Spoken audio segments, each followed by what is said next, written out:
Retournez une feuille de votre chou. Juste une, la plus basse, celle que vous avez arrosée ce matin avec votre tuyau d'arrosage. Regardez l'envers.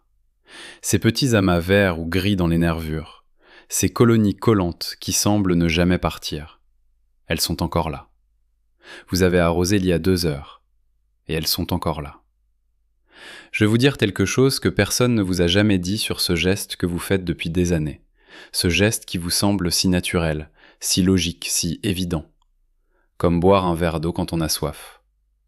Ce jet d'eau, vous croyez qu'il chasse les pucerons? En réalité, il détruit quelque chose d'invisible sur la surface de votre feuille.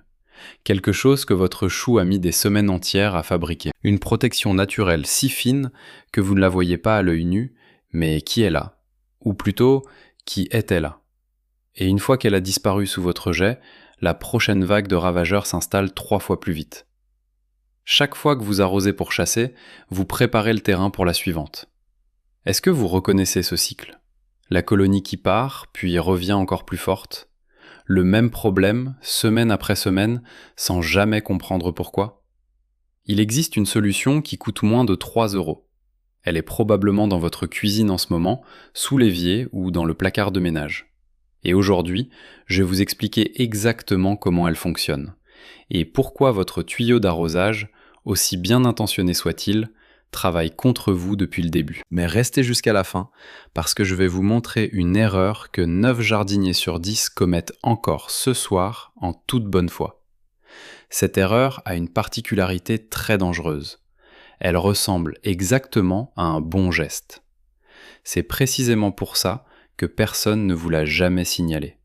Et à la fin du mois d'août, quand vos choux commencent à perdre leurs feuilles une par une sans que vous compreniez pourquoi, vous vous souviendrez de ce que vous allez apprendre maintenant. Avant d'aller plus loin, je veux que vous sachiez quelque chose d'important. Si vous avez arrosé vos choux de cette façon pendant des années, si vous avez vu les pucerons revenir encore et encore, si vous avez dépensé de l'argent en insecticides sans résultat durable, ce n'est pas votre faute. On vous a montré comment tenir un tuyau. On ne vous a pas montré ce que ce tuyau fait à l'intérieur de la feuille. Personne ne vous l'a dit. Pas le vendeur du magasin de jardinage, pas le voisin, pas le magazine spécialisé. Pas parce qu'ils ne savent pas, mais parce que ce qu'ils vendent ne marche que si vous ne savez pas. Sentez-vous cette différence entre honte et colère ? C'est là où je veux que vous soyez. Parce que la colère, elle, vous rend actif. Parlons d'abord d'argent. Parce que la plupart des jardiniers ont dans leur armoire de jardin un stock de produits qui représente une dépense sérieuse et qui n'a jamais vraiment réglé le problème une fois pour toutes. Voilà comment ça se passe, saison après saison, pour des milliers de potagers en France. Un insecticide de contact contre les pucerons, c'est environ 10 à 15 € le flacon. Il fonctionne pendant 1 semaine à 10 jours, puis les pucerons reviennent, parce que les insectes auxiliaires qui mangeaient les ravageurs ont disparu en même temps que les colonies, tuées par le même produit. Vous rachetez. Un fongicide ensuite, parce que le chou affaibli développe une maladie cryptogamique à la première pluie. Encore 10 €. Un engrais stimulant pour compenser le stress de la plante.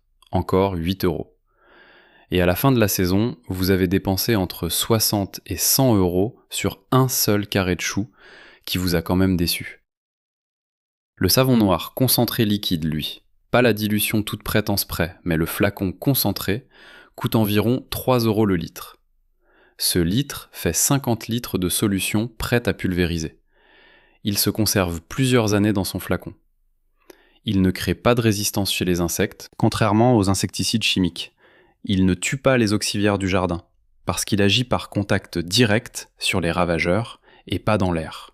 Et surtout, c'est là que tout change, il n'abîme pas ce que votre plante s'est donné du mal à construire depuis le printemps. Vous avez compté depuis combien d'années vous recommencez exactement le même cycle?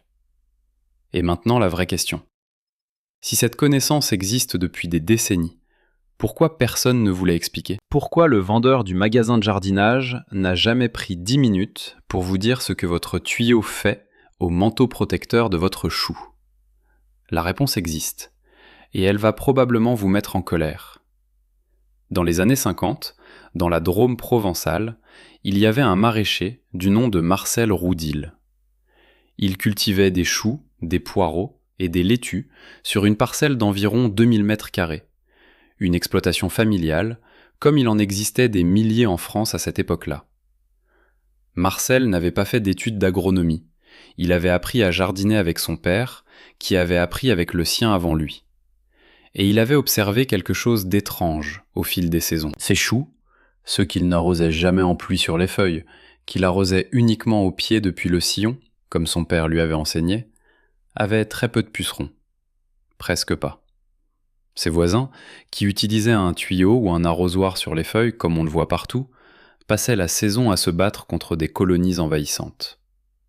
Marcel avait remarqué que les feuilles de ses choux gardaient longtemps cette teinte légèrement bleutée, cette surface un peu mate, comme poudrée, qui les distinguait visuellement des plants de ses voisins.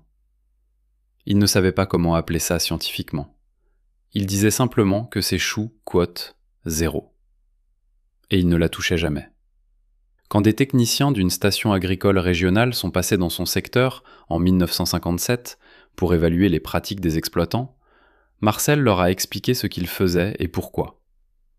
L'un des techniciens a pris des notes détaillées. Un rapport interne a été rédigé peu après, mentionnant les observations de Marcel comme une pratique traditionnelle à valeur potentielle, nécessitant vérification expérimentale. Ce rapport a été transmis à Lyon pour suite à donner. Est-ce que vous imaginez la suite ? Parce que je vais vous la raconter. Et elle ressemble à des milliers d'histoires du même type qui se sont passées dans toute l'Europe à la même époque. 2 ans après ce rapport, la chimie agricole entrait à grande échelle dans les campagnes françaises.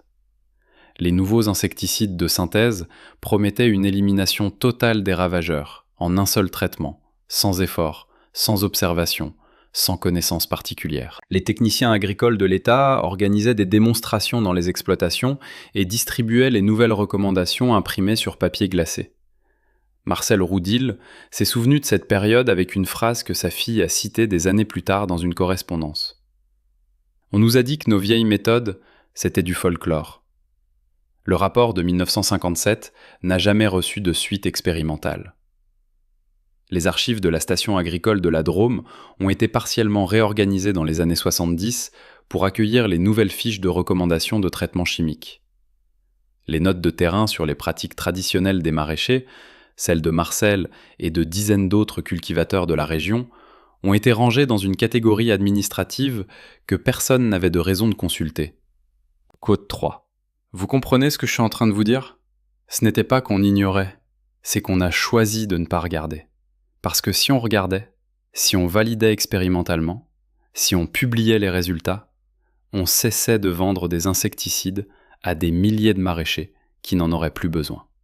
Ce qui a été perdu dans ces réorganisations d'archives, ce sont 5 catégories de savoirs distincts, accumulées sur plusieurs générations de jardiniers.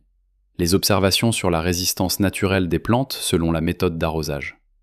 Les préparations au savon végétal que les anciens utilisaient depuis des décennies. Les associations de plantes qui perturbent la navigation des ravageurs.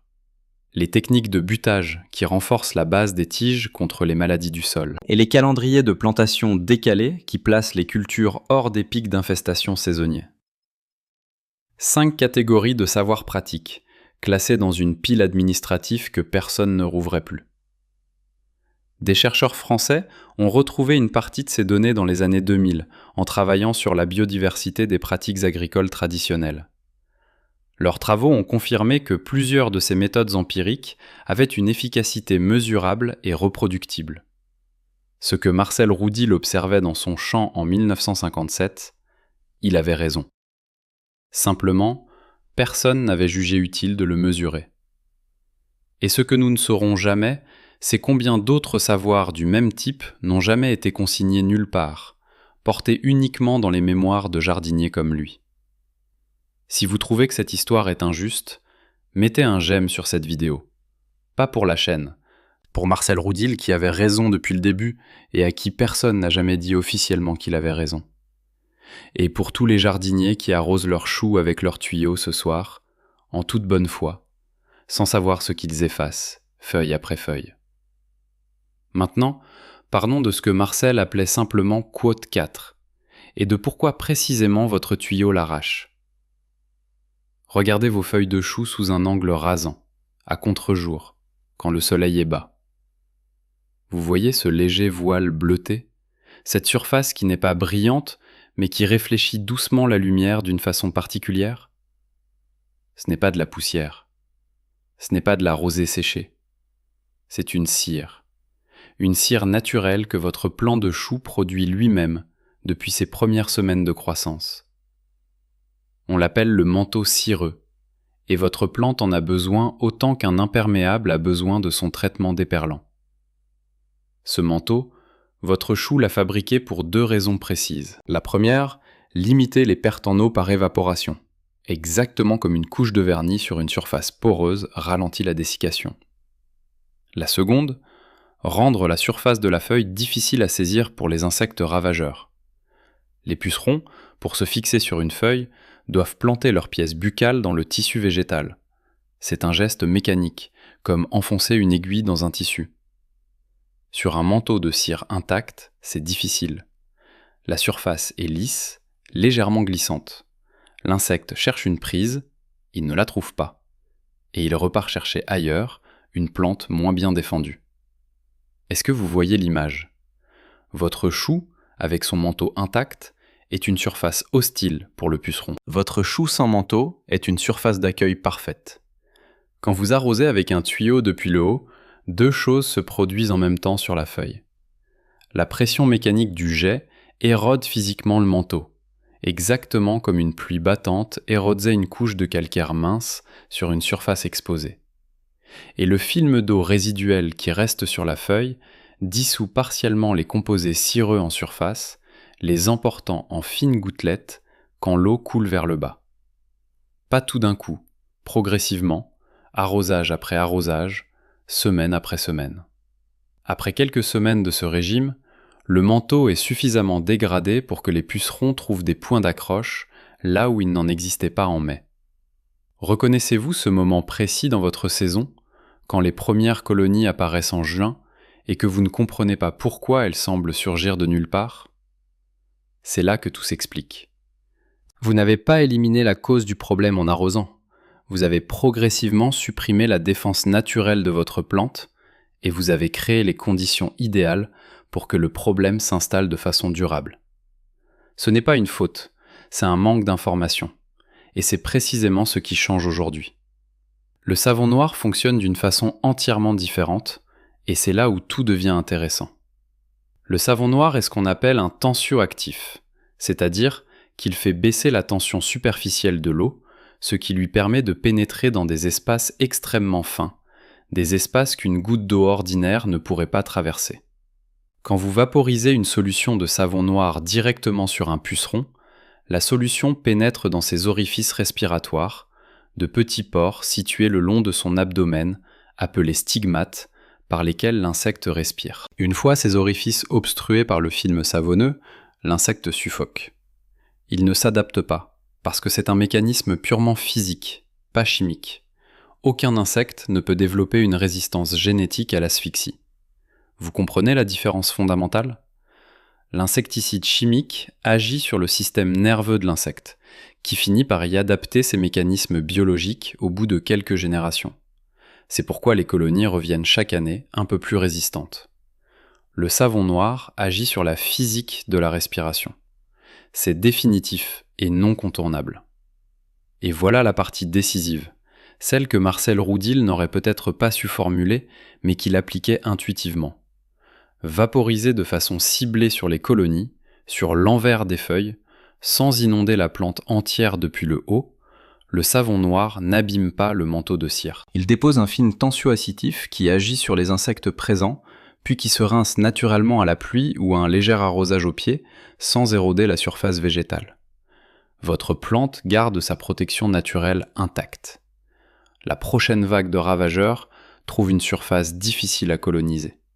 Et vous avez dépensé moins d'1 euro de savon noir concentré pour traiter un carré entier de choux. Un deuxième point de repère, pour ancrer cette idée sur une carte plus large. À la fin du XIXe siècle, dans le Kent, en Angleterre, la grande région de maraîchage professionnel qui alimentait les marchés de Londres, les jardiniers de métier avaient une règle transmise de génération en génération et consignée dans leur manuel pratique. On n'arrose jamais le feuillage du chou, sauf en cas de gel, pour le protéger du froid par une pellicule de glace. Cette règle n'était justifiée par aucune théorie botanique dans ses écrits. Elle était simplement là, formulée en quelques lignes, sans cérémonie. 2 points sur la carte. La Drôme provençale de 1957 et le Kent de 1890. Le même savoir, formulé différemment, sans aucune connexion entre ces deux régions. Ce n'est pas une coïncidence. C'est de l'observation accumulée sur plusieurs générations, dans des pays différents, qui convergent vers une seule conclusion. L'eau sur les feuilles du chou fait plus de mal que de bien. Maintenant, je vous dois la vérité sur l'erreur que 9 jardiniers sur 10 font encore. Et je vous préviens, vous allez vous reconnaître dedans. Non pas parce que vous avez mal agi, mais parce que ce geste ressemble exactement à de la bienveillance envers votre plante. Vous voyez des pucerons sur votre chou. Vous prenez votre tuyau. Vous réglez le jet sur pluie fine. Vous arrosez la plante entièrement en insistant sur l'envers des feuilles. Les pucerons tombent. La feuille brille, propre, mouillée, verte. Vous vous sentez soulagé. Vous avez fait quelque chose de concret, de visible, d'immédiat. Vous avez l'impression d'avoir pris soin de votre plante. C'est exactement pour ça que personne ne corrige cette erreur. Elle ressemble à de la guérison. Elle produit un résultat visible, rassurant, au moment où vous agissez. 2 semaines plus tard, quand les pucerons sont revenus en plus grand nombre et que les premières feuilles commencent à jaunir, vous pensez que vous n'avez pas arrosé assez fort. Alors vous recommencez. Et le manteau de cire disparaît un peu plus. Et la prochaine colonie s'installe encore plus facilement. Vous êtes dans une boucle. Et la boucle fonctionne très bien pour quelqu'un.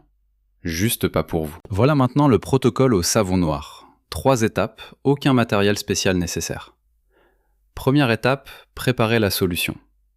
20 ml de savon noir liquide concentré pour 1 litre d'eau tiède. Pas froide parce que le savon se dilue mieux dans l'eau tiède. Mélangez doucement sans créer de mousse. Versez dans un vaporisateur à main propre, rincez de tout produit chimique précédent. Est-ce que vous avez un vaporisateur quelque part dans votre garage ou sous votre évier ? Presque tout le monde en a un, parfois oublié depuis des années. C'est exactement ce qu'il faut. Deuxième étape, appliquez en ciblant les ravageurs. Ne pulvérisez pas la plante entière depuis le haut. C'est précisément le geste que vous évitez.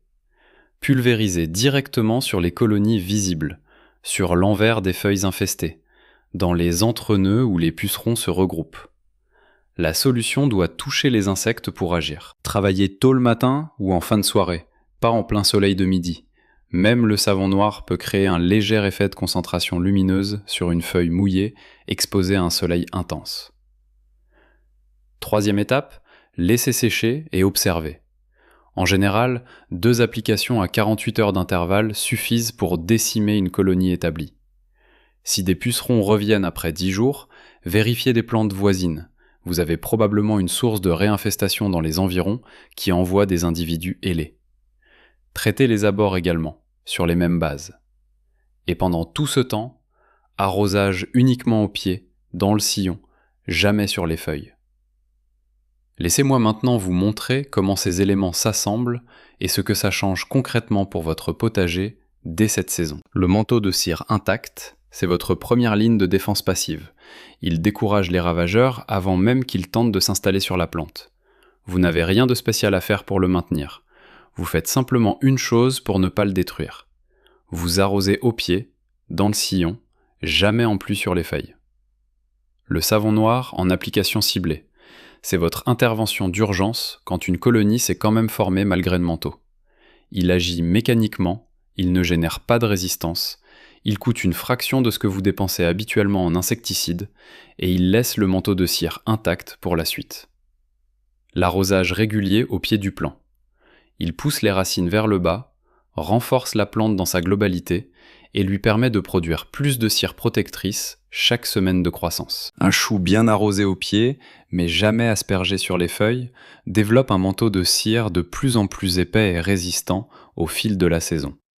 ce qui signifie que votre protection naturelle s'améliore d'elle-même, sans intervention de votre part, à condition simplement de ne pas l'interrompre. Ces 3 éléments ensemble forment une défense qui coûte moins de 5 € à l'année et qui s'améliore d'une saison à l'autre, contrairement aux insecticides chimiques dont l'efficacité régresse à chaque utilisation. Et voici maintenant le choix concret pour cette saison. Soit vous continuez avec le tuyau sur les feuilles, les flacons d'insecticides, les colonies qui reviennent à chaque quinzaine, et vous dépensez en moyenne entre 60 et 100 € par saison pour des résultats instables. Soit vous adoptez le protocole au savon noir, vous préservez le manteau de cire et vous dépensez 3 €, une seule fois. Écrivez dans les commentaires A si vous continuez comme avant, ou B si vous changez dès ce week-end. Et expliquez pourquoi, pas pour moi, mais pour vous-même. Quand on formule sa décision à voix haute, on commence vraiment à la prendre au sérieux. Et dites-moi aussi dans quel département ou quelle région vous jardinez, et si vous avez déjà observé des pucerons qui reviennent invariablement dans les 2 semaines après chaque traitement. Ces observations locales ont une vraie valeur. Peut-être que votre témoignage alimentera un prochain épisode. Une dernière chose, avant que vous repartiez vers votre potager. Sous chaque feuille de chou, il y a un travail silencieux en cours, invisible à l'œil nu, qui ne s'arrête jamais depuis le premier jour où la plantule a vu le soleil. La plante produit sa cire, micron par micron, chaque matin de sa vie, sans que personne ne lui demande de le faire. Elle ne vous demande pas de l'aider. Elle vous demande seulement de ne pas effacer ce qu'elle a mis des semaines à construire. C'est la même chose que Marcel Roudy avait compris dans ses champs de la Drôme.